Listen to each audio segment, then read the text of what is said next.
Napatay ako ng aswang? May aswang ba talaga? Lahat kayo halimaw! Mapang-abuso, mga ganid, mga sakim! Paano niya nagawa yun? Sino kayo?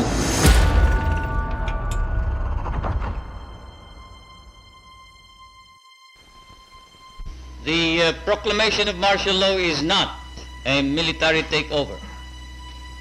I, as your duly elected President of the Republic, use this power which may be implemented by the military authorities, but still is a power embodied in the Constitution to protect the Republic of the Philippines and our democracy. Matapos ang deklarasyon ni dating Pangulong Marcos ng Batas Militar sa Pilipinas noong Setyembre 21, 1972, ang katahimikan ay bumalot sa mga kalsada habang nagtatagumpay ang presensya ng mga nakauniporming sundalo sa bawat sulok ng bansa. Pinapayuhan ng lahat na manatili na lamang sa kanilang mga tahanan simula madaling araw hanggang umaga. At kung sino man ang lalabag ay mapapatawan ng mabigat na parusa. Maraming natakot, nainis at nangamba sa bagong patakaran at marami din namang natuwa sa mas mahigpit na seguridad sa buong bansa. Ako ay isa sa mga hindi pabor sa ipinatupad na batas. Ang aming negosyo, kasama ang aking kapatid na sila Gring, ay ang pagtinda ng balot at mani sa gabi. Ngunit hindi namin ito magawa dahil sa mahigpit na batas.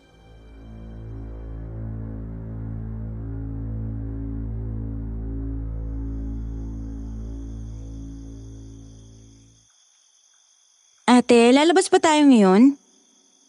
Hindi na muna siguro. Mainit sa atin ang mata ng mga sundalo. Nakakatakot. Baka tayo pang maipit. Ilang araw na tayong walang kinikita. Huwag kang mag-alala, Bunang. Magdodoble kayod ako sa umaga. Baka madiskartehan ko makahanap ng trabaho sa palengke. Kailangan ko makapag-ipon para kay Camille. Hindi pa rin bumubuti ang kalagayan niya. Lagi pa rin siya nagkakasakit. Ano namang trabahong papasukan mo sa palengke, ate? Siguro tagalinis o kaya tagatinda ng isda o prutas. Kahit na ano, bahala na. Hayaan mo. Tutulong din ako sa pagkayod para may pa-ospital na natin si Camille tsaka makabili tayo ng mga gamot niya. Salamat, Bunang. Pero mas makabuti siguro kung manatili ka lamang dito sa bahay at bantayan siya ng mabuti. Baka bigla-bigla siyang atakihin sa kanyang epilepsy. Iniisip ko, ate, sa gabi, baka may pwede akong mapasukan. Tagabantay ng bahay o kaya tagalaba. Hindi mo na kailangan magsakripisyo pa ng ganyan. Laking pasasalamat ko na andito ka para alagaan ang pamangkin mo sa tuwing wala ako.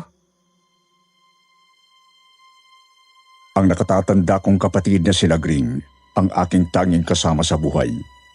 Kasama ang kanyang nag-iisang anak na si Camille, na 13 taong gulang lamang. Komplikado ang aming buhay, Sir Wilmore. Maaga kaming naulila sa mga magulang. At ang aming ina at ama ay parehong pumanaw ng dahil sa sakit. Kasama ko ang ate ko sa pagtira sa lungsod ng Tarlac. Noon, merong kinakasama sila Gring. Ngunit sila ay naghiwalay matapos malaman ng ate na may asawa na ito. Naiwan sa kanya ang buong responsibilidad sa anak na si Camille. Mas lalo pa kaming nahirapan sa buhay nang malaman namin ang malalang kalagayan ni Camille. Madalas siyang inaatake ng epilepsy at sa kasamang palad, wala kaming sapat na pera para sa kanyang pagpapagamot. Camille? Camille, kakain na. Nasaan naman kaya yung batang yun?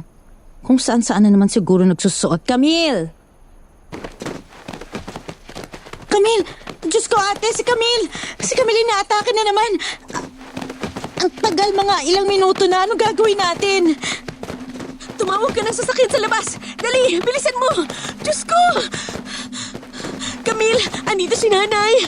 Huwag ka na mag-alala. Laban lang, anak, ha? Laban lang. Hinga lang, anak. Hinga lang, anak ko. Anak? Diyos ko, bakit ayaw nang mawala? Diyos ko, Panginoon. Alisin niyo na ang sakit na to sa anak ko. Nahihirapan na siya. Nak, laban lang, ha? Andito si Mama. Hindi kita iiwan, nak. Nanay? Anak, salamat sa Diyos. Bumalik ka na, anak. Salamat. Maraming salamat.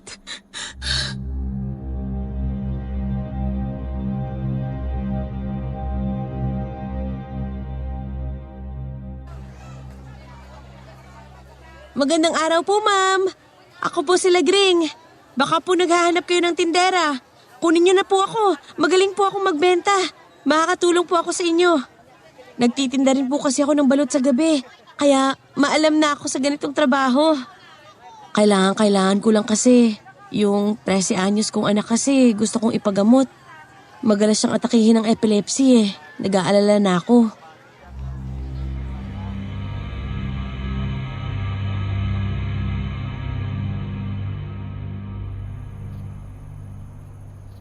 Tita Bonang, alam niyo po ba na ang pinakamatandang lungsod sa Pilipinas, Cebu City? Tinatag ito noong April 27, 1565 ng Espanyol na pinamumunuan ni Miguel Lopez de Legazpi. Sana po makapunta tayo ng Cebu para makita natin yung mga lumang lugar doon. Kaya gusto ko po makabalik ako sa pag-aaral nang sa ganun magkaroon ako ng magandang trabaho at malibot ko ang buong mundo paglaki ko. Mangyayari yun, Camille. Balang araw mangyayari din lahat ng pangarap mo. Makakabalik ka rin sa eskwela sa susunod na taon. Ngayon kasi, natatakot pang nanay mo baka bigla kang sumpungin sa eskwela. Baka mamaya, mapahamak ka pa. Hindi ka rin namin masasamahan palagi kasi kailangan namin maghanap buhay. Kaya nga po, kaya sana gumaling na po ako nang sa ganun hindi nyo na ako problemahin. Hindi naman ikaw ang problema. Yung lagay mo lang ang dapat nating ingatan. Pero may awa ang Diyos. Nararamdaman ko malapit na. Gagaling ka na at makakabalikan sa pag-aaral. Bunang? Anak, Camille. Mag-ayos kayo, aalis tayo, may pupuntahan tayo. Saan tayo pupunta, ate? Sa Kapas. May nakapagsabi sa akin sa palengke na may manggagamot doon na makakatulong sa atin. O diba, Camille? Sinasabi ko na nga ba, malapit na ang paggaling mo. Oo nga po. Sige po, magbibihis na po ako. Ate, pati si Camille excited na rin gumaling. Gusto niya nang makabalik sa eskwela. Sana nga, Bunang, itong manggagamot na to ang magiging pag-asa natin. Sir Wilmore, puno ng pag-asa kami na ang ate na pumunta sa bayan ng Kapas upang hanapin ang lunas sa sakit ni Camille. Alam namin, pagbabakasakali lamang ito, ngunit sa aming kahirapan at desperasyon, handa kaming sumubok. Lapit hapon na nang marating namin ang bahay ng sinasabing manggagamot. Nasa liblib na lugar ito at nasa mataas na bukid. Nakakatakot ang presensya ng paligid at sa bawat paggalaw mo ay tila may nakasunod sa iyong hindi mo mawari. Ale? Magandang hapon ho. Ikaw ho ba si Manang Beng? Sino kayo? Magagabi na, ano pang ginagawa niyo rito? May nakapagsabi po sa amin na manggagamot raw ho kayo. Sino namang chismosang may sabi niyan? Yung nakilala ko po sa palengke. Umuwi na kayo, hindi totoong sinasabi ng babaeng yon. Manang, mawalang galang na ho pero malayo pa po ang uuwian namin. Wala nang sasakyan at baka maabutan pa kami ng curfew. Hindi din po kasi namin inaasahan na nandito pa sa taas ang bahay niyo, naligaw pa ho kami. Kasalanan ko ba na nagpapapaniwala kayo sa peking impormasyon? Pero sinabi ng babae sa palengke na pinagaling niyo raw ang manugang niya. Hindi ako nanggagamot. Siguro, lumapit lang sila sa akin at humingi ng payo. Ano bang sakit ang anak mo? Meron siyang epilepsy. Epilepsy? Nakakamatay ba yan? Delikado po ang epilepsy. Bigla-bigla siyang inaatake. Natatakot po kami at gusto ko pong magkaroon ng normal na buhay ang anak ko. Yung malaya niyang nagagawa ang mga bagay na gusto niya. Tara, pumasok kayo sa loob.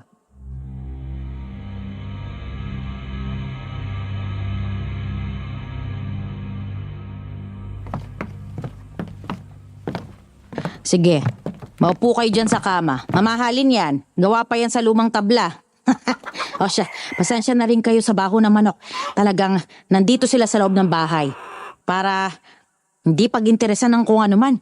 Lalo na ng mga aswang. Aswang ho?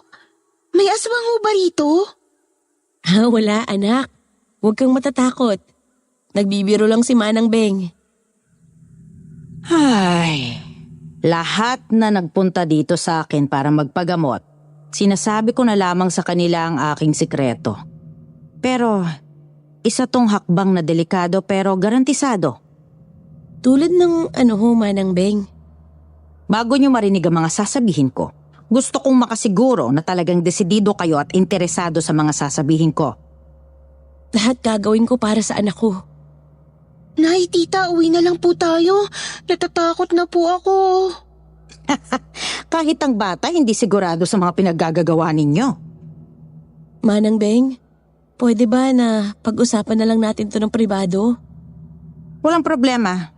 Sumunod ka sa akin sa labas.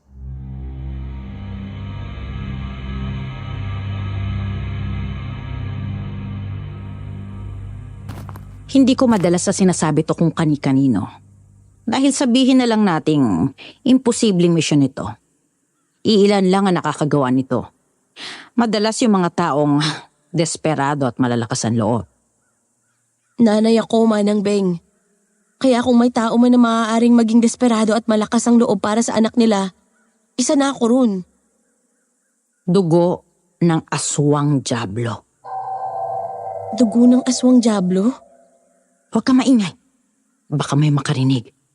Hindi ko na uulitin ang sinabi ko. Nandito lang sila sa paligid. Pero ano pong ibig niyong sabihin? Ang nilalang na ito, nakakatakot sila. Kaya nilang kumain at kumitil ng buhay ng tao dahil ang kanilang kapangyarihan ay galing sa Diablo.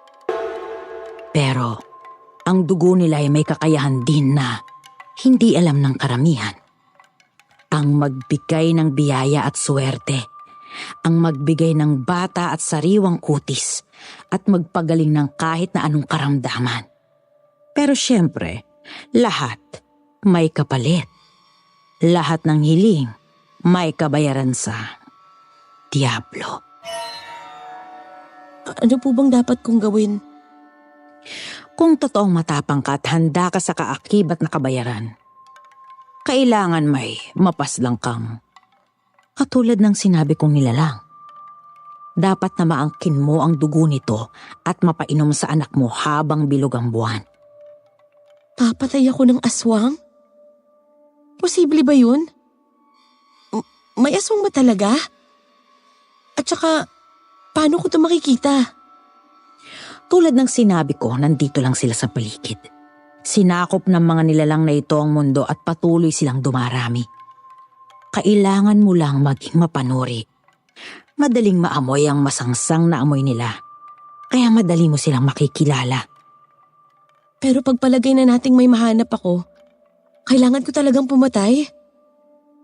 Hindi ko kayang pumatay kahit ano paman. Kaya nga sinabi ko na ang misyon na ito ay para lang sa matatapang. Naduduwag ka na ba? Hindi sa naduduwag pero sinong matinong tao ang kayang pumatay?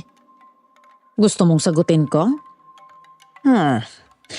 Pero isipin mo, kung papatay ka para may mailigtas na buhay, sa palagay mo ba hindi ka matino? Akala ko ba kaya mong gawin ang lahat para sa anak mo? Pero Oo, ang sagot, hindi pero. Sa mga oras na kinakausap mo ko ngayon, Matapos kitang balaan, oo lang ang dapat na isagot mo. Papatay ka ng halimaw para buhayin ang iyong anak.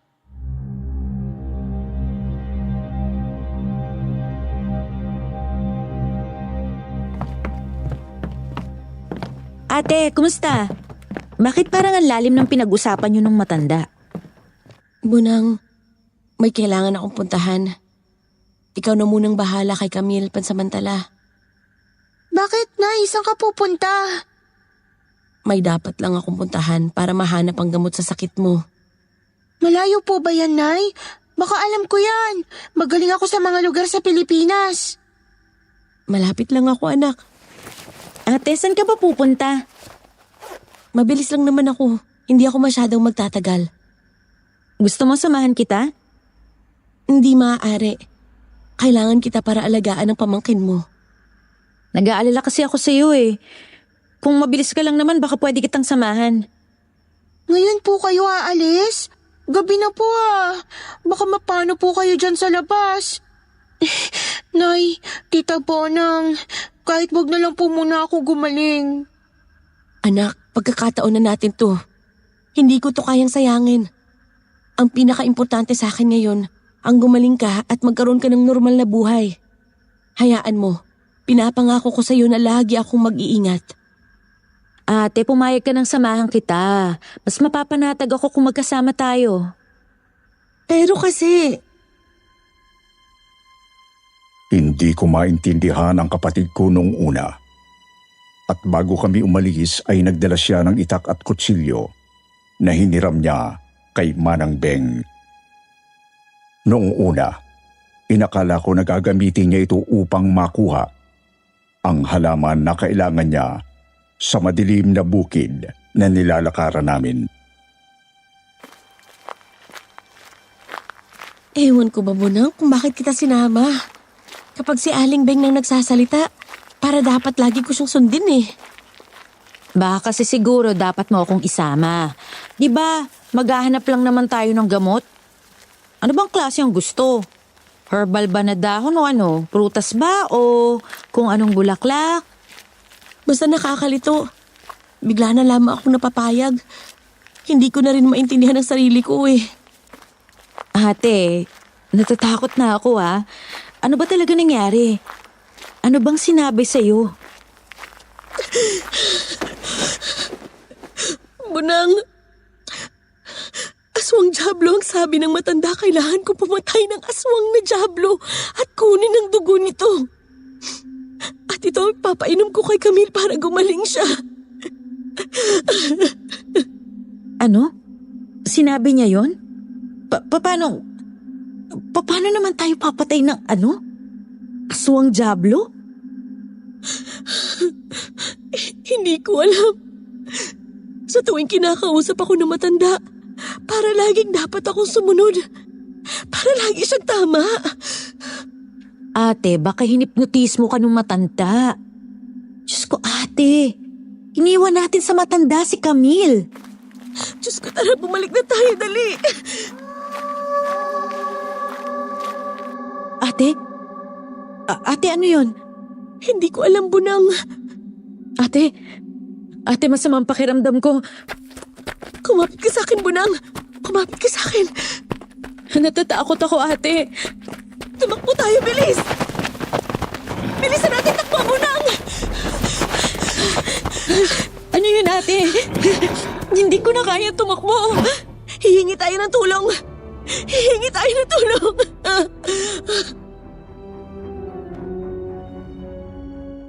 Patuloy kami sa pagtakbo ng ate sa madilim na bukid. Iniinda ang sakit ng mga natamo naming mga sugat. Dahil sa pagtakbo sa batuhang lupa at pagsagi sa matitinik na damo. Matakasan lamang ang tila mabagis na hayop na humahabol sa amin. Umiiyak kami at sobrang natatakot dahil sa alam namin na hindi pangkaraniwan ang nangyayari. Sa kasamang palad, bumangga ang kanang pako sa isang bato dahilan ng aking pagkakadapa.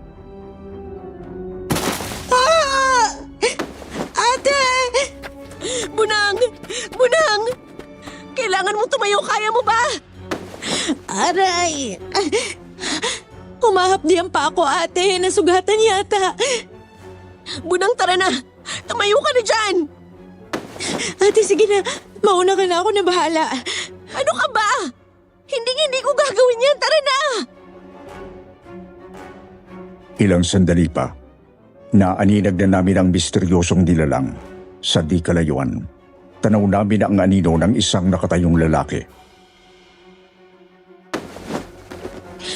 Ate? Ate, sino siya? Hindi ko alam. Kailangan na nating tumakbo. Tara na.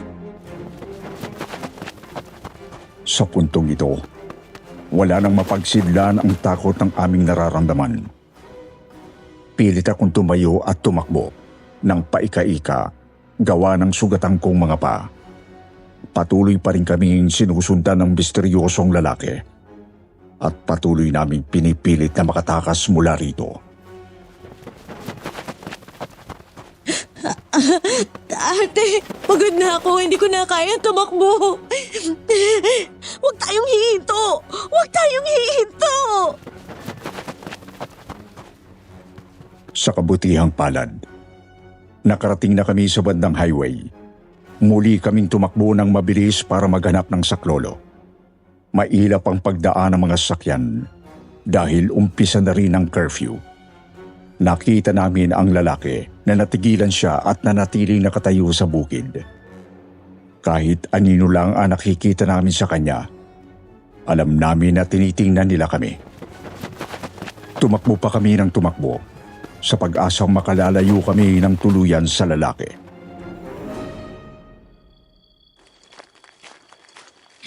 Ate, nasa labas na tayo, pero paano si Camille? Hihingi tayo ng saklolo. Diyos ko, anak ko.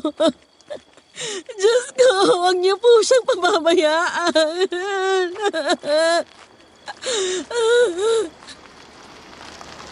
Sandali pa'y nasilaw kami sa ilaw ng isang pamilyar na malaking sakyan na huminto sa amin. Hoy, anong ginagawa ninyo? Bakit nandito kayo? Curfew na! Sir, parang awa niyo na. Tulungan niyo kami. Hinahabol kami ng aswang Diablo. Tulungan mo kami. Ano ka mo? Nasisiraan ka na ba ng ulo? Totoong sinabi niya, sir. Hinahabol kami ng lalaki. Nakakatakot siya. Tulungan niyo po kami. Ano mga pinagsasasabi nyo? Siguro mga rebelde kayo, no? Rebelde? Hindi, sir.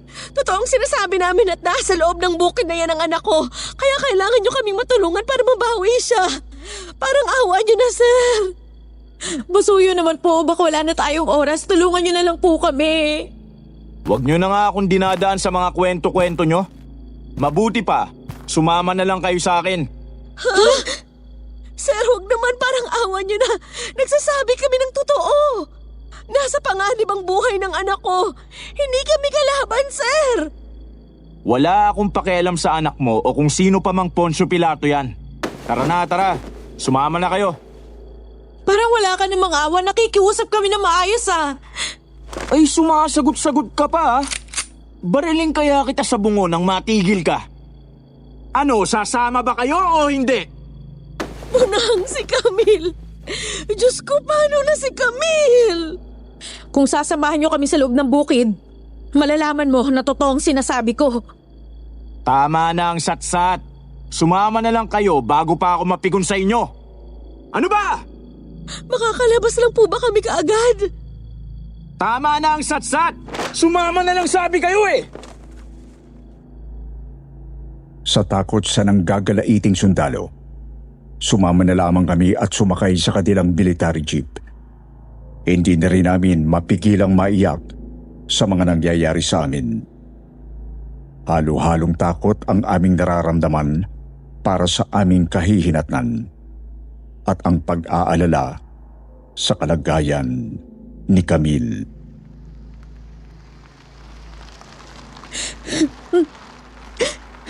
Tumahan na tayo. Wala nang magagawa ang pag-iyak natin. Huwag kang mag-alala. Gagawa tayo ng paraan para makatakas. Paano kung patayin nila tayo? Huwag kang mag-isip ng ganyan. Pagdating namin sa isang kanto, isa pang babae ang naglalakad sa daan, ang hinuli ng mga sundalo. Tahimik itong sumama at hindi na nagdahilan pa. Tinignan niya kaming dalawa ng ate. Hindi namin makita masyado ang kanyang reaksyon dahil sa kadiliman sa loob ng jeepney. Pero alam namin, naririnig niya ang aming mga paghikbi dahil sa aming sinapit. Tagasan ba kayo? Tarlac City po. Mukhang malayo na kayo. Taga rito ka ba? Oo, taga rito lang din ako. Kilala mo ba si Manang Beng? Oo, magaling siyang manggamot dito pero sa kasalukuyan, huminto siya eh. Bakit niyo natanong? Galing kami sa kanya at nasa kanya ang anak ko. Natatakot nga kami kasi baka niloloko niya lang ako. Niloloko? Ano bang sinabi niya sa inyo? Mahirap ipaliwanag ang sasabihin ko. Pero nabanggit niya na gagaling ang anak ko sa oras na makainom siya ng dugo ng aswang Diablo. Yun din ang sinabi niya sa akin. Nagagaling din ang anak ko sa oras na makapatay at makainom ng dugo ng aswang Diablo. Kaya ako nandito ngayon. Sinusubukan kong makahanap ng aswang Diablo. Pareho pala tayo. Naniniwala ka kay Manang Beng? Siyempre, matagal na namin siyang kakilala at mapapagkatiwalaan siya. Lahat ng sinasabi niya, totoo. Palagay mo ba, maayos ang magiging kalagayan ng anak ko sa kanya? Basta ang alam ko, tapat at mabuting tao si Manang Beng. Marami na siyang natulungan. Salamat naman sa Diyos kung ganun. Kaya rin ba kayo nandito sa labas? Para maghanap ng aswang Diablo? Sana. Pero kanina habang naglalakad kami, may sumusunod sa aming lalaki. Malakas ang kutob ko na isa yun sa mga aswang Diablo. Ang bilin kasi sa akin ni Manang Beng, mag-iingat daw sa pagbigkas ng pangalan nila. Nararamdaman nila ito at pwede nila tayong masundan kahit saan. Kung gayon, kapag binanggit natin ang pangalan nila, sila ang kusang lalapit? Ganun na nga. Pero mailap sila sa akin. Pag nakita ko sila, hindi ako magdadalawang isip na paslangin sila kahit gaano mang kahirap. Madugtungan lang ang buhay ng anak ko. Mawalang galang na ho, pero ano po bang nangyari sa anak mo? Sakit. Meron siyang malubhang sakit. At wala na akong ibang alam na lunas kundi ang dugo ng aswang Diablo.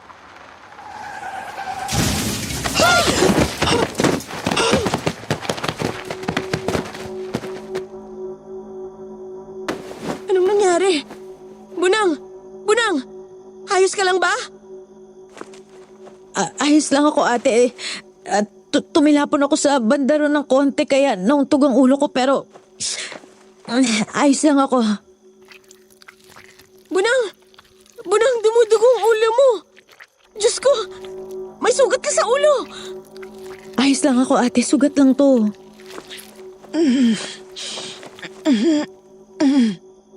Miss? Miss, ayos ka lang ba? Oo, pero ang lakas... ang lakas ng pagkakabangga natin. Mga miss at missis, bumaba muna kayo dyan. Naaksidente tayo. Sir, papakawalan mo na ba kami, sir? Siyempre hindi. Curfew nga, di ba? Ang hina naman ng kukote mo. Maghihintay tayo na may sumundo sa atin dito. Hoy! Sino ka? Sino ka? Nananadya ka ba? Bakit ganyan ka makatingin, ha? Sira ulo ka! Gusto mo bang bariling kita, ha? Bakit naghihibang ang anyo mo? Ano nangyayari? Nakababa na kami sa jeepney. Inaalalayan ako ng ate ko at ng bago naming nakilalang si Faustina. Umupo kami sa tabi ng kalsada sa kabilang parte kung saan nabangga ang sasakyan. Naintriga kami sa nangyayari sa likod ng sasakyan. May kinakausap ang sundalo na isang lalaki na kararating lang sa lugar. Hindi gaanong malinaw ang lahat ng mga nangyayari sa parting yon, dahil ang nakikita lang namin ay ang mga paa nila sa ibaba ng jeepney. Ngunit napansin namin ang pagdapa ng isang lalaki. Bahagyang humaba ang mga paa at braso nito hanggang sa marinig namin ang isang sigaw.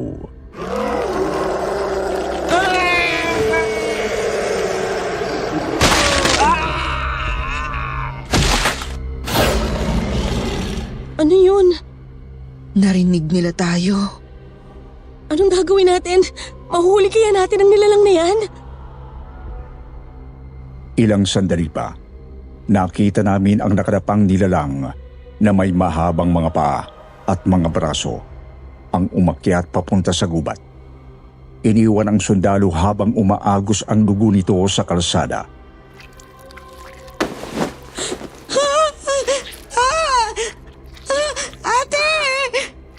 Malakas sila. Nagawa niyang paslangin ganun-ganun na lang ang sundalo. Ate, tumakas na tayo habang palayo ang aswang. Tama ka. Kailangan nating pagplanuhan ng maigi kung paano natin huhulihin ang aswang. Hindi natin siya kaya. Tara na, umalis na muna tayo rito.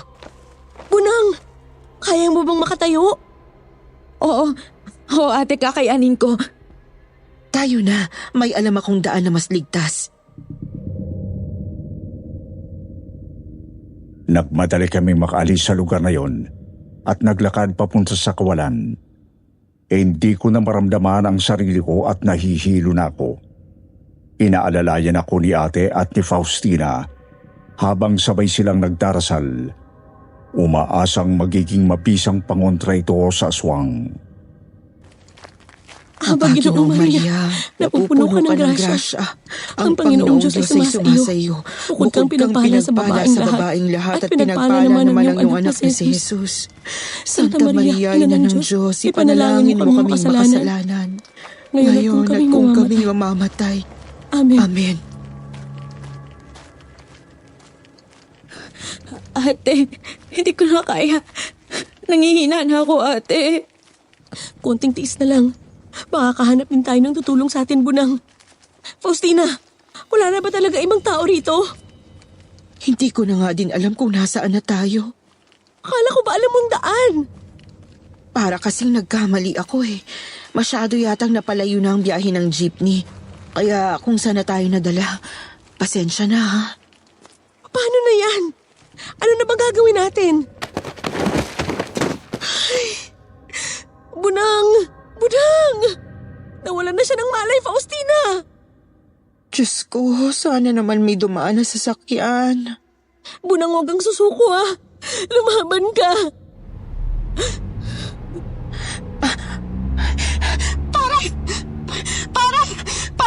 Parang awan nyo na may na-aksidente rito. Tumigil kayo. Anong may tutulong namin sa inyo? May na-aksidente rito. Tulungan nyo kami madala siya sa ospital. Pasensya na pero kailangan na naming makauwi. Hindi namin kayo madadala sa ospital.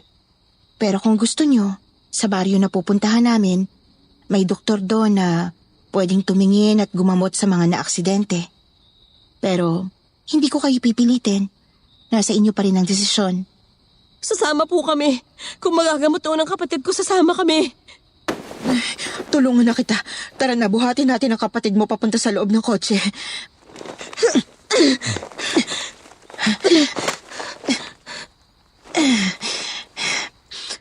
Sasamahan ko na rin kayo. Sigurado ka ba? Oo, tutulungan ko kayo. Salamat ah.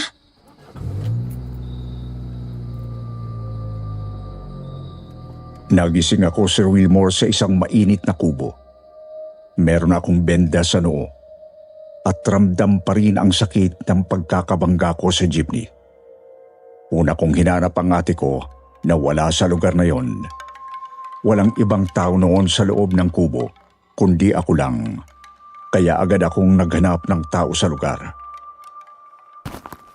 Ate? Ate Lagring? Paglabas ko ng kubo, napagtanto ko na nasa isang maliit na baryo ako kung saan may mga taong abala sa pagluto, pagtanim ng mga gulay, pagbibilad ng palay at kung ano-ano pa. Kaya lang, parang wala silang mga reaksyon at iniiwasan nilang tumingin sa akin. Hindi sila umimik at patuloy lang silang nagpapakaabala sa kanilang mga ginagawa. Miss? Miss, magandang umaga po. Nakita niyo po ba yung... pasensya na kung naistorbo ko kayo. Bunang! Bunang! Bunang! Anong ginagawa mo riyan? Bakit bumangon ka na? Ate, nasan tayo? Sa loob ko ipapaliwanag. Halika na't mag-almusal ka na rin. Dinalhan kita ng makakain. Nakahanap ako ng kamote at sopas. Tara.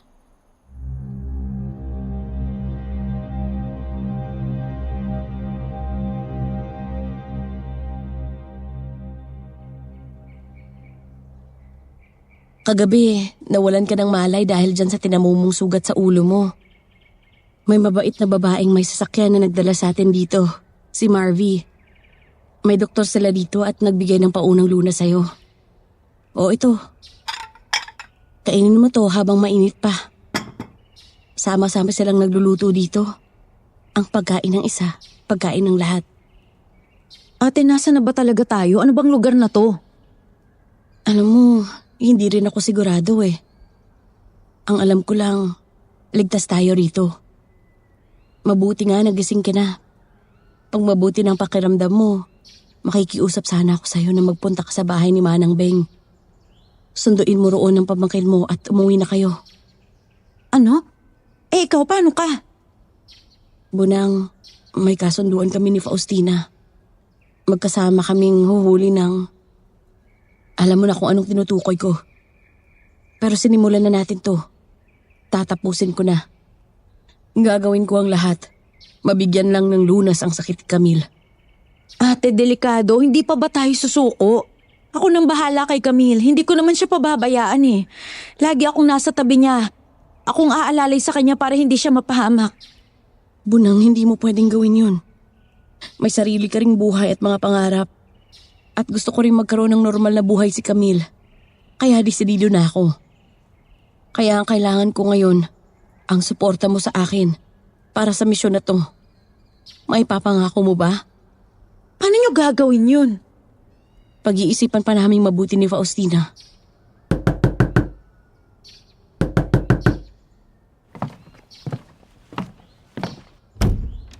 Naistorbo ko ba kayo? Hindi naman. Sa katunayan, pinapaliwanag ko kay Bunang ang balak nating gawin. Kung ganon, bakit hindi na lang tayo magsama-samang tatlo? Tutulong ako sa paghuli ng Huwag kang maingay. Hindi pa itong tamang panahon para tawagin sila. Pero Bunang, hindi pa magandang lagay mo. At kailangan kita para tignan ang kalagayan ng pamangkin mo. Mabuti pa kumain muna tayo. Heto, nakakuha ko ng mani at suman sa kabilang bahay. Buti nakakausap niyo sila. Paglabas ko kanina wala silang imik. Parang susungit. Sa umpisa lang yun. Parang binabasa kanila sa umpisa kung mapapagkatiwalaan ka. Bakit sila ganun? Bakit sila nangingilatis? May pinagtataguan ba sila? Atin-atin lang ito ha. Huwag kayong magsasalita para hindi tayo mapahamak. Pero sa tingin ko kaya sila ganyan dahil sila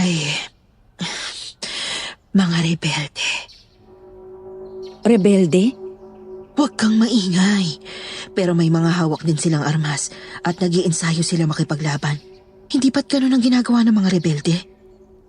Kaya nga magpapaiwan kami dito pansamantala. Baka maaari nila kaming matulungan mag-ensayo sa pakikipaglaban sa aso. Tawagin natin silang halimaw. Pakikipaglaban sa halimaw. At saka mukhang mababait naman sila sa atin. Pasalamat na lang tayo na ginamot ka nila, Bunang. O siya, maganda ka na at mauuna ka nang bumalik. Maya-maya, kakausapin ko sila. Baka pwede kang sumabay sa kanila papuntang Kapas.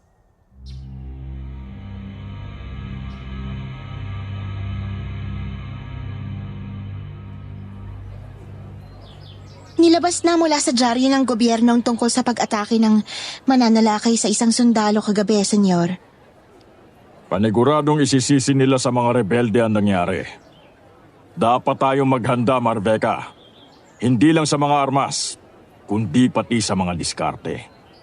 Dahil anumang araw, maari nilang matunton ang lugar na ito at pagbintangan tayo sa lahat ng kaguluhan. Ihanda ang mga bantay! Siguraduhin yung epektibo lahat ng patibong at seguridad.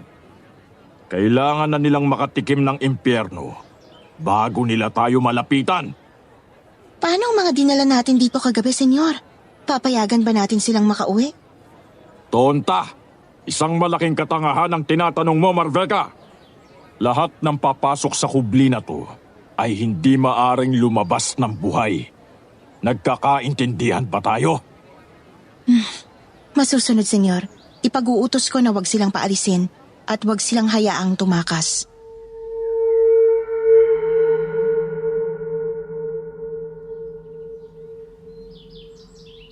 Ano? Marvy, handa naman kaming dalawang magpaiwan muna ni Faustina.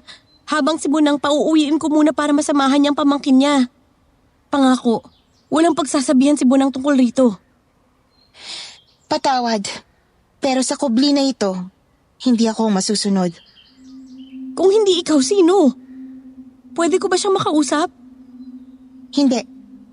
Ang kailangan nyo lang gawin ay maghintay sa susunod na abiso at pakiusap. Huwag kayong gagawa ng ikapapahamak ninyo. Ang nararapat nyong gawin ngayon, sumunod sa mga patakaran dito. Hindi naman natatama yan. Huwag niyo naman kami ikulong rito. Hindi naman kami masasamang tao eh. Kami ang magsasabi kung ano ang tama at mali. Kung kukwestiyonin nyo ang pamamalakad namin, maaring buhay ang maging kapalit. Tandaan ninyo, kayo ang nakiusap at humingi ng tulong papunta rito. Kaya kayo rin ang dapat na makisama. Nagkakaintindihan ba tayo? Opo. Naiintindihan po namin. Maraming salamat sa pagpapatuloy. Tatanawin namin itong malaking utang na loob, Miss Marvy. Mabuti naman. Mamayang gabi, kailangan niyong sumabay sa hapunan. Sama-sama kaming nag-aahapunan dito. Salamat. Salamat po sa imbitasyon. Mauna na ako.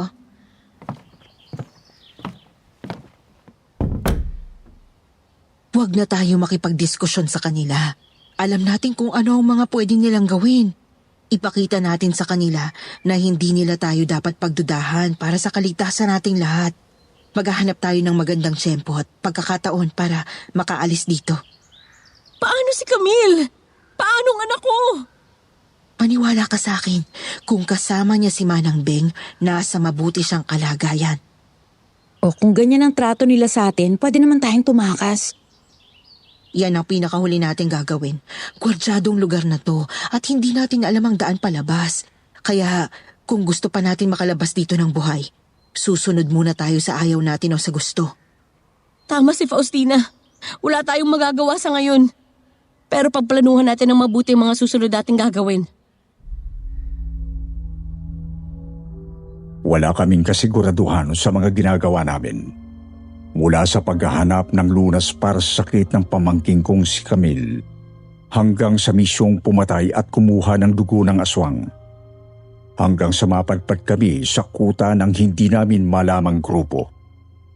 Natatakot kami sa mga pwedeng kahinatnan ng pangyayaring ito. Pero kailangan naming tatagan ang loob namin at maging handa sa mga susunod na maaring mangyari. Kinagabihan, imbitado kami sa sinasabi nilang isang malaking pagtitipon-tipon sa hapunan. Makikilala na rin namin ang leader ng kanilang grupo at iba pang mga nakatataas na miyembro at ang tunay na mga adhikain nito. Nananatili silang walang mga reaksyon maliban na lamang kung kakausapin mo sila. Hindi man lang sila palangiti o magpahayag ng kanilang tunay na damdamin kung kaya't mahirap basahin ang mga residenteng ito. Nakaupo lamang sila sa tabi ng mahabang mesa at taimtim na naghihintay.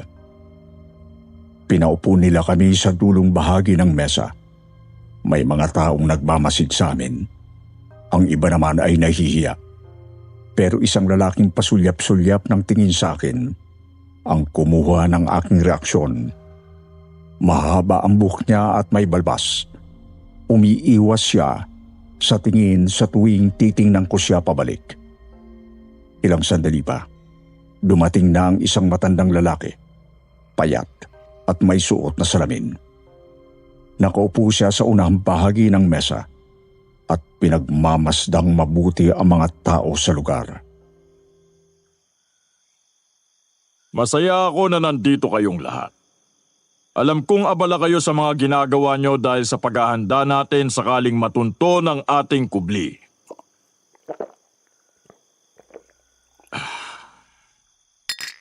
Pero huwag kayong matakot. Magiging handa tayo. Magiging malakas tayo. Ibibigay natin sa kanila ang gulong na naisin nila. Panahon na rin siguro para muling magharap ang mga landas natin. Panahon na para mas makilala nila tayo. Panahon na para malaman nila kung sino ang totoong batas. Masyado na silang nagtatapang-tapangan. Masyado na silang nagpapakitang gilas. Ibibigay natin sa kanila ang sakuna na pagsisisihan nilang mangyari sa kasaysayan ng bansa. Tama, senyor! Tama! Ipaglalaban natin ang ating kubli! Ipaglaban! Ipaglaban! Ipaglalaban natin ang ating kubli! Ipaglaban! Sa ngayon, pagsaluhan niyo muna ang inyong mga pagkain. Magpakaligaya kayo at magpalakas. Ipinapangako ko na hinding-hindi na tayo magugutom. Makakakain tayo ng sapat at mas masustansya ang ating kakainin sa mga susunod na linggo. Ihahain natin sa lamesang ito ang pagkaing nararapat sa atin! Mabuhay si Senyorador! Mabuhay! Matapos ang paunang talumpati ng sinasabing senyorador, nagsikain na ang lahat ng kanilang inihandang mga pagkain. May isda, gulay at prutas. Pero tila walang gana sa pagkain ng lahat. Parang napipilitan silang kainin ang kanilang mga inihanda. Kung kaya, ang iba ay panay inom na lamang ng alak. Kumain na rin kami ng ate at ni Faustina ng mga prutas at gulay na nakahain. Wala silang kanin at sobrang pakla ng alak na iniinom nila. Hindi namin tsak kung anong klaseng alak ito at kung saan ito galing. Pagkatapos maghapunan, nagpaalam sa kanila si Senyorador na magpapahinga na. Bumeso ang mga lalaki kay Senyorador at ang mga babae naman ay hinalikan siya sa pisngi. Paglabas ng leader ng grupo, isa-isa na rin nagsialisan sa malaking kubo ang iba pang mga miyembro. Saan kayo pupunta? Hindi pa ba kami uuwi? Hindi. Hindi ba nararapat lang na kayo nang maglinis ng mesa at mag-ayos ng mga gamit dito? Oo nga naman. Pasensya na. Sige, maglilinis kami. Tara na. Maglinis na tayo. Sandali, Marvy. Sandali lang, ano ba talagang nangyayari dito? Mga rebelde ba talaga kayo? At naghahanda kayo para makipaglaban sa mga militar? Ang sabi ko, maglinis kayo at hindi magtanong. Bilisan nyo na dyan! Ano bang problema niya? Pwede niya namang sabihin ng maayos. Bakit pa siya nagkakaganyan? Tara na nga. Ayusin na lang natin to nang makapagpahinga na rin tayo. Naglinis na kami ng mesa. Habang naglilinis, ang lalaki na pasulyap-sulyap sa akin kanina ay lumapit sa akin at inalok ako ng tulong. Tulungan na kita dyan. Ako na magpupunas ng mesa. Hindi na, malapit na din namang matapos. Sige na. Salamat. Ako nga pala si Jaime. Anong pangalan mo? Bonafe, pero Bonang na lang ang itawag mo sa akin. Ah, sige. Bonang. Jaime. Kung may kailangan ka sa akin, sabihin mo lang ha. Huwag kang mahihiya magsabi. Salamat Salamat din na kinausap mo ako. Akala ko lahat na nandito, Snub. Pasensya ka na ha. Hindi lang talaga kasi kami sanay makipag-usap. Lagi kaming abala sa paghahanda kung sakaling may mangyaring pag-atake dito sa aming kubli. Ba't ka nandito? Matagal ka na bang kasapi nila? Oo, matagal na kami magkakasama at ang layunin namin ay protektahan ng isa't isa. Anong layunin? Tinututulan niyo bang mga patakaran ng presidente katulad ng pagpapatupad ng batas militar? Marahil, ngunit may mas malalim pa na dahilan. Anong dahilan? Bonang, pasensya ka na. May mga gagawin pa pala ako sa kubo. Masaya ako na nagkaroon tayo ng pagkakataon na makapag-usap. Sana magkita pa rin tayo bukas. Magandang gabi sa'yo, Bonang. Magandang gabi rin. Natapos na namin ang ginagawa namin sa malaking kubo at umuwi na sa kubong tinutuluyan namin at agad nagpahinga.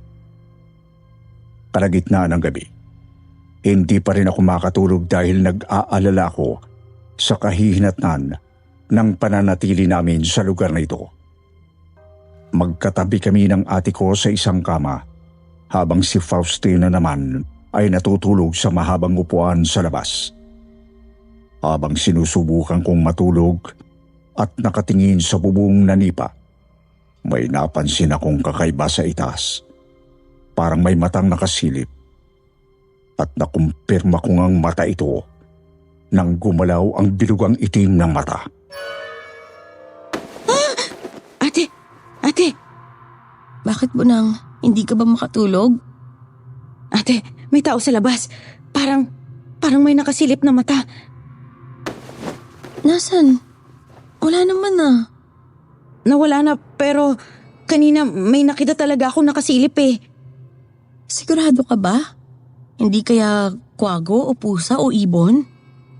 Ate, mukhang tao. Sandali, tignan ko sa labas. Ate, wag na. Baka kung mapano ka pa. Ano yun? May nangyayari nga sa taas.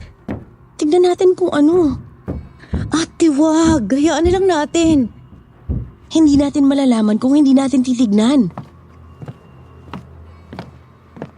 Ate, sandali.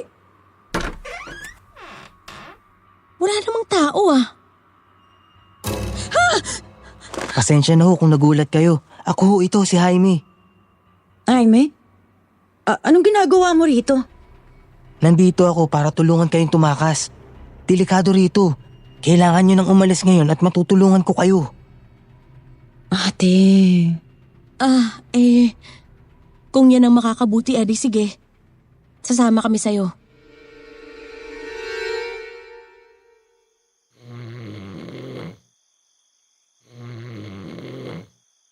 Faustina, gumising ka na riyan.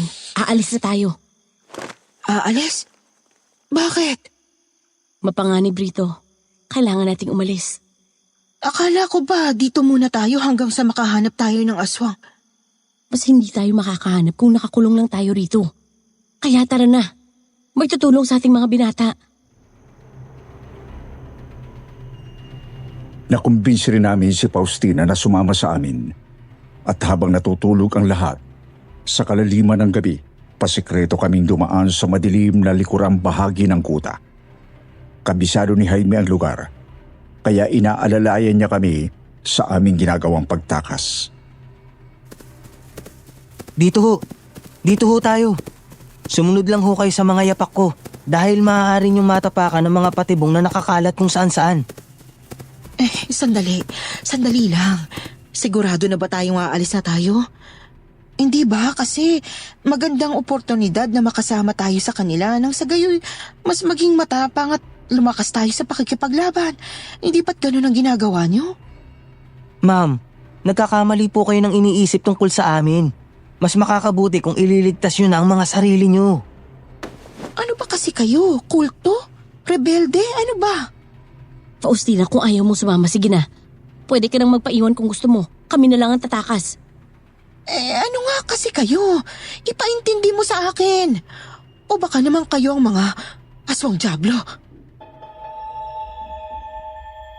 O bakit ka natahimik? Isa ka bang aswang diablo? Bigla na lamang namatay ang mga nakasinding ilaw sa kuta. At laking gulat namin na sa pagbalik nito, nakita namin na pinalilibutan na kami ng nasa 20 katao. Pamilyar sila sa amin at sila rin ang mga taong nakatira sa lihim na kuta. Ano nangyayari? Paano niya nagawa yun? Sino kayo? Kayo yung mga tao sa kuta. Jaime, anong nangyayari? Jaime? Anong ginagawa niyo rito? Maaari ka magpaliwanag. Madam Marby, patawarin niyo po ako. Patawarin niyo po ako. Hindi na po mauulit. Patawad po. Masyado ka ng maraming nilalabag na batas, Jaime. Una na roon ang pagpaslang mo sa militar ng walang pahintulot. Ilang beses mo pa bang ilalagay ang mga buhay natin sa alanganin? Juan at Abad, dakpin niyo si Jaime. Ikulong niyo siya at siguraduhin niyong hindi siya makakatakas.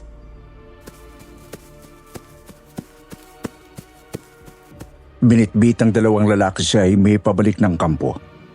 At naiwang kami na napalilibutan pa rin ng ibang mga miyembro. Sandali! Gusto niyo lang kami tulungan ni Jaime? Kasi litong-lito na kami eh. Ano bang klaseng organisadong grupo kayo? Ano ba talaga ang mga pakay niyo? Totoo bang sinasabi ko na kayo'y mga aswang dyablo? Gusto niyo ba talaga ang sagot sa mga tanong niyo? Sige, masusunod.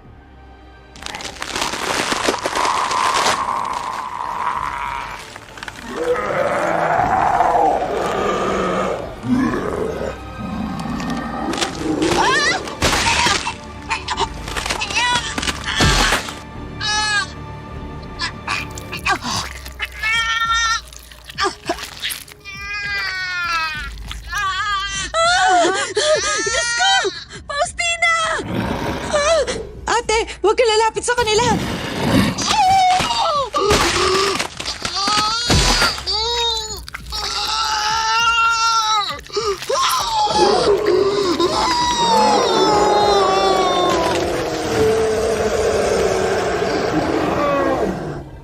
Kitang-kita ko kung paano sinakbal ni Marby si Bunang at kinagat ang iba't ibang bahagi ng katawan nito.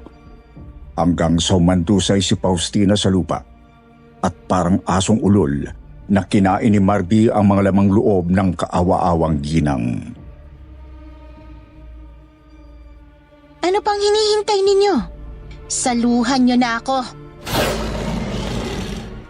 Sabi kang iba pang miyembro na kumain ng iba't iba pang parte ng katawan ni Faustina. Hindi kami makagalaw sa takot at pagkagulat sa nangyari. Tara na! Umalis na tayo rito! Baka masaktan lang nila tayo, ate. Kailangan na nating sumugal! Tara na! Bilis mo nang bilis! Hawakan mo maigi ang kamay ko!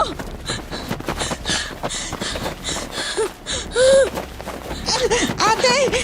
Aray! Ah! May nakatusok sa paa ko. Sa akin rin! Aray! Akala niyo ba talaga matatakasan niyo kami ng ganun-ganun na lang? Parang yun ang awa. May anak ako at kailangan niya ako. Kailangan niya kami ng kapatid ko. Pangako hindi na namin kayo guguluhin at walang ibang makakaalam ng sekreto niyo. Talaga ba? Nasaan ang anak mo? Malayo rito. Paano ako maniniwala sa'yo kung hindi mo sasabihin sa akin kung nasaan? Parang awa mo na. Maaawa ako sa'yo kung magiging tapat ka sa akin. Sa isang baryo, iniwan ko siya sa isang matanda, isang dating manggagamot. Magaling. Kaya wag niyo nang tangkain pang umalis. Dahil pagsasama-samahin ko na lamang kayo rito. Wag! Ako na lang ako ninyo. Hayaan nyo nang makasama ng ate ko ang anak niya. Huwag nyo na silang saktan. Awat na sa pagkain dyan. Marami pa tayong kakainin sa mga susunod na araw. Dalhin nyo ng 2 to sa kwadra at siguraduhin yung hindi na sila makakaalis. Dumudugo ang aming mga pa at binuhat na kami ng malalaking lalaking aswang pabalik sa kuta. Inilagay nila kami ng ate ko sa magkahiwalay na kwadra. Buong gabi kaming balisa at nangangamba sa mga susunod pang mangyayari habang pinapanood ang sinusunog nilang mga buto ni Faustina.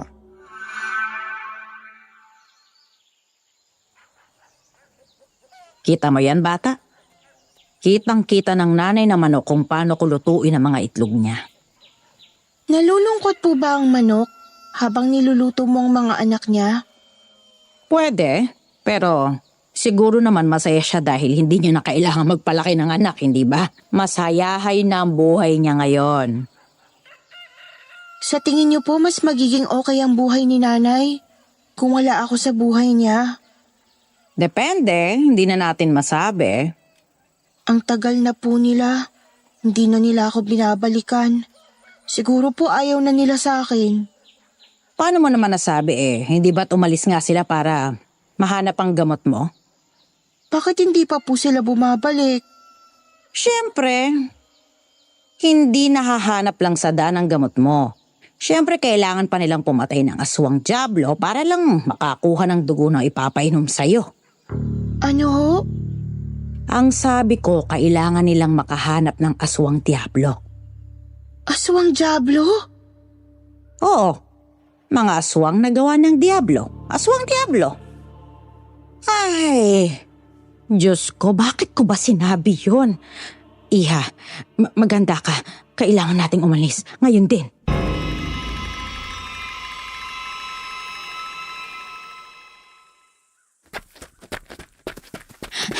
Tara na, dalian natin.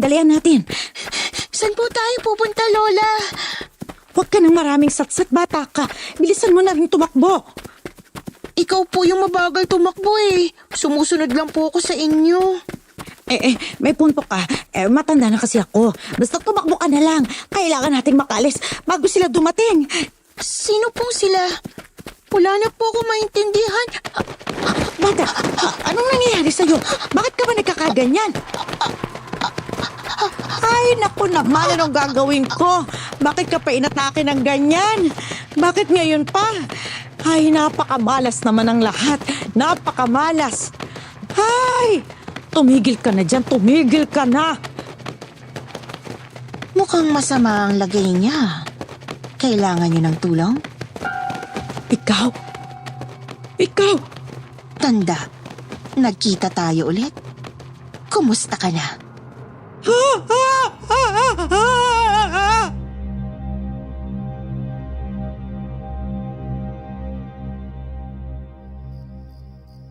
Hindi magandang kutob ko.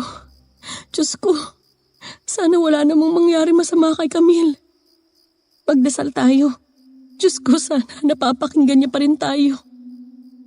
Panginoon, para mo ng awa. Ilayo mo sa kapahamakan si Camille at bigyan mo rin kami ng lakas ng loob ni Bunang. Nahihirapan at nawawalan na kami ng pag-asa, Panginoon. Hirap na kami.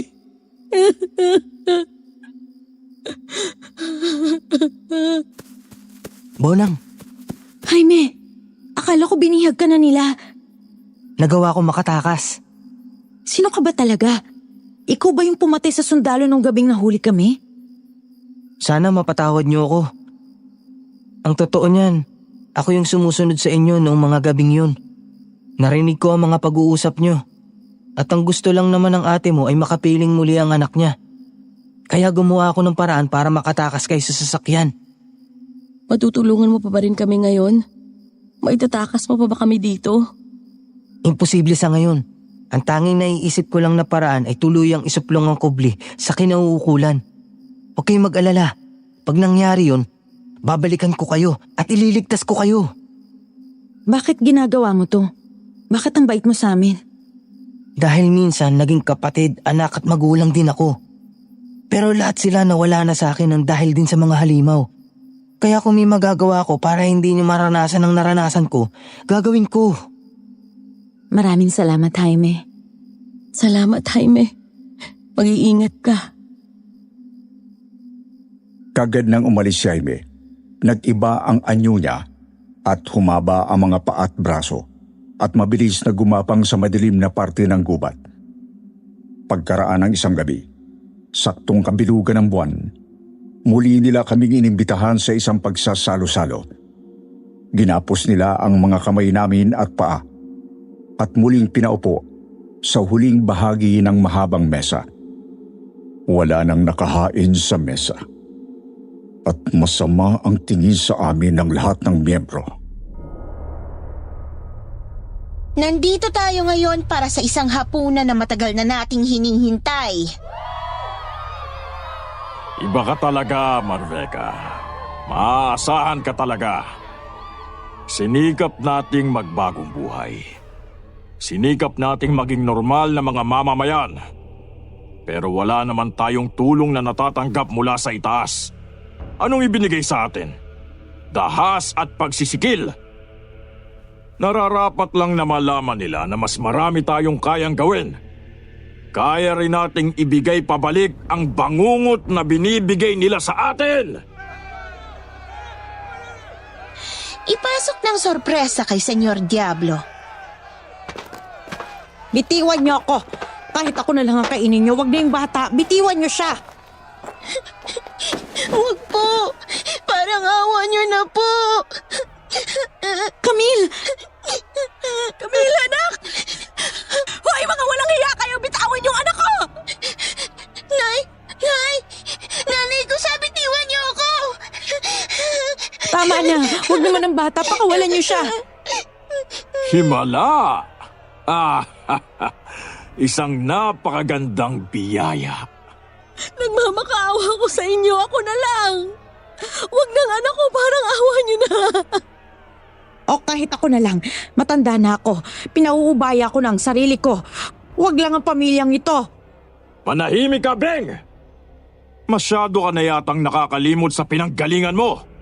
Isa ka ring aswang! Dahil yun sa inyo, ginawa niyo akong halimaw. Kaya dapat lang na mawala na sa mundong lahi yung mga mamamatay tao.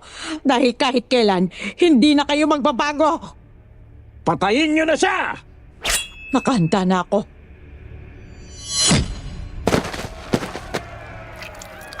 Napakaganda mo, Iha. Huwag kang mag-alala. Nasa mabuting mga kamay ka. Hindi kita pababayaan. Mga aswang! Tama si Manang Beng. Lahat kayo halimaw.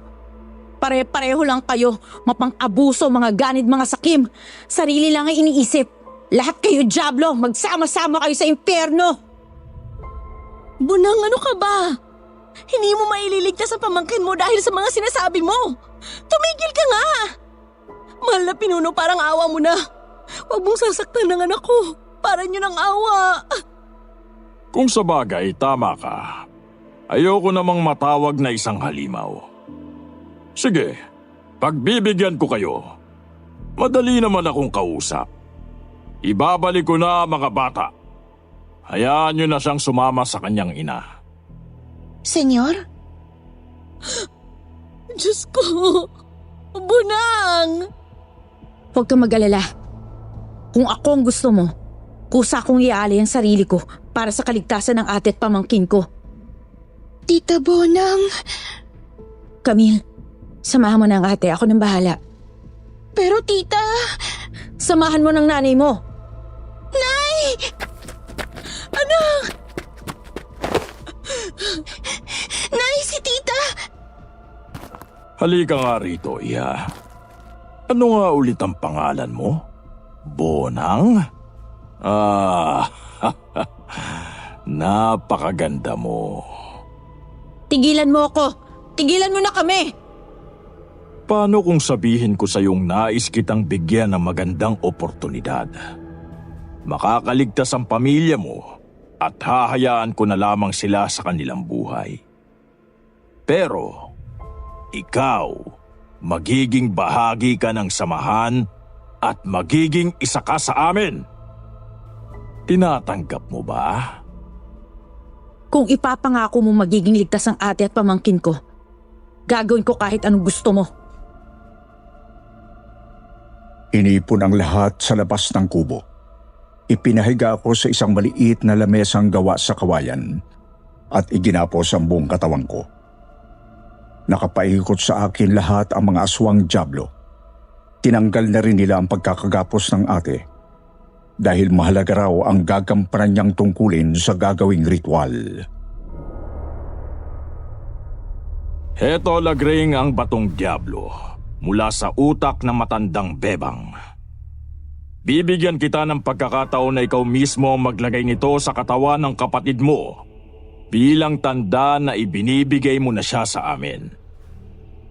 Ang kailangan mo lang gawin ay ang hatiin ang kanyang tiyan at ilagay ang batong diablo sa loob nito. Ate, gawin mo nang sinasabi niya. Tanggap ko ng kapalaran ko. At kahit anong mangyari, tandaan niyo, mahal na mahal ko kayo. Mahal din kita, Bunang.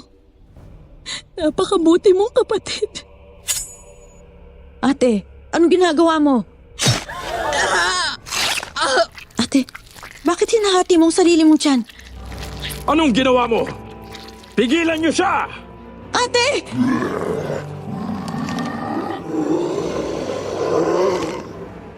Hinati ng ate ang sarili niyang tiyan at inilagay ang batong dyablo sa loob nito. Nawala ng malay ang ate at humandusay sa sahig. Habang nagulat naman ang mga aswang dyablo sa nangyari. Mga hangal! Naglabas ng itak ang pinuno ng mga aswang at akma akong tatagain. Ano yun? Dapa! Mga sundalo! Napasok tayo ng mga sundalo, senyor! Paano nangyari ito? Anong nangyari sa mga patibong?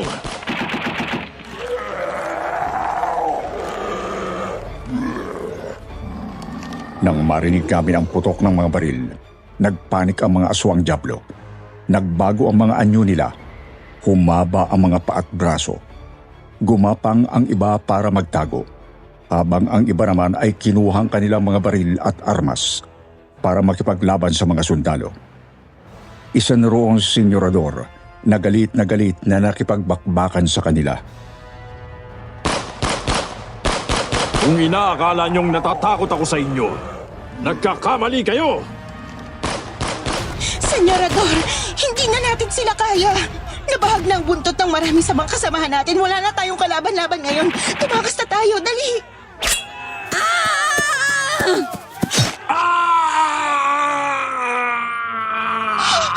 Anong ginawa mo kay senyor?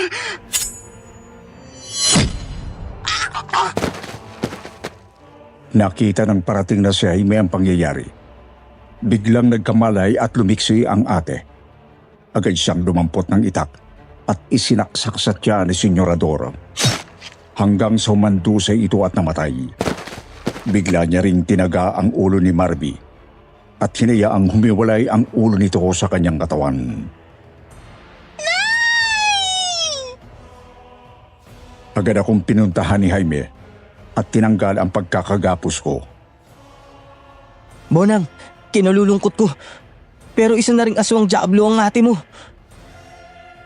Sa kasamaang palad, pinagbabaril siya ng mga papalapit na sundalo at tuluyan na ring humandusay sa sahig. Sir, parang awa niyo na. Mga bihag po kami, parang awa niyo na. Huwag niyo kaming babarilin. Ang nanay ko! Patay na po! Patay na po ang nanay ko!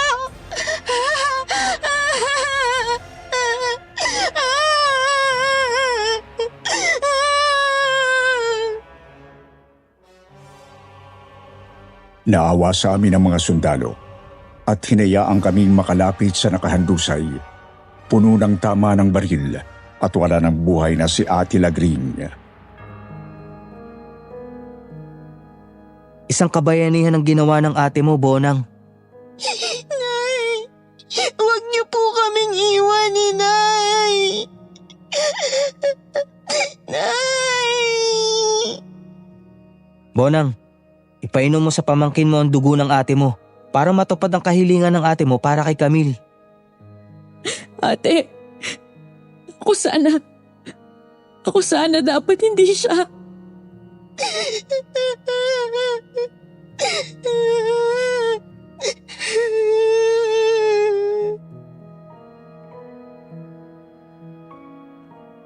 Ginawa ko ang sa tingin kong kagustuhan ng ate. Pinilit kong ipinainom kay Camille ang dugo ng sarili niyang nanay. Ipinangako ni Jaime na siya na ang bahala sa bangkay ng ate at bibigyan niya ito ng maayos na libing. Nagpaalam na rin si Jaime sa akin at sinabing, maaring yun na rin ang huli naming pagkikita. Isinama kami ng mga sundalo pababa ng bundok. Duda sila sa amin at pinaghinilaan pa rin kaming kasabwat ng mga rebelde. Kaya't kinulong kami sa kanilang kampo ng 1 buwan. Totoo nga na naghimala ang mga dugo ng ate at tuluyang nawala na ang epilepsy ni Camille. Hindi naging madali sa amin ang buhay. Pareho kaming dumaan sa trauma at depresyon ni Camille na hindi basta magagamot ng kung anuman. Pero kinailangan kong magpakatatag para sa kanya at para mas maalagaan siya ng maayos upang matupad ang kagustuhan ng ate ko. Camille? Camille, tara na. Malilate ka na sa klase. Sana po, tita. Nandito pa rin si nanay. Nandito lang ang nanay mo. Nandito lang siya sa puso mo. Sa puso ko. Hinding-hindi na magbabago yon.